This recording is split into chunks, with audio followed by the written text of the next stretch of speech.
Viral di media sosial, aksi cerdiknya polisi menggagalkan peredaran narkoba seberat 276 kg di Riau pada Rabu 1 Februari 2023. Aksi pencegatan barang haram kiriman dari Malaysia itu dilakukan Direktorat Reserse Narkoba Polda Riau. Ternyata kiriman narkoba itu dari sindikat jaringan internasional. Dalam kasus tersebut, polisi menangkap 5 orang pelaku, 1 diantaranya meninggal dunia karena berusaha untuk melawan polisi. Yang tak kalah menjadi perhatian adalah cara pelaku menyembunyikan barang haram tersebut. 14 karung berisi narkoba disimpan rapi di bawah tumpukan kelapa di mobil pickup.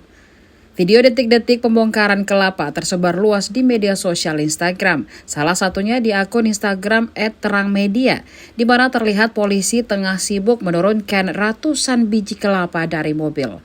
Dalam rekaman terlihat polisi menarik 14 karung yang berisi kantongan padat sabu.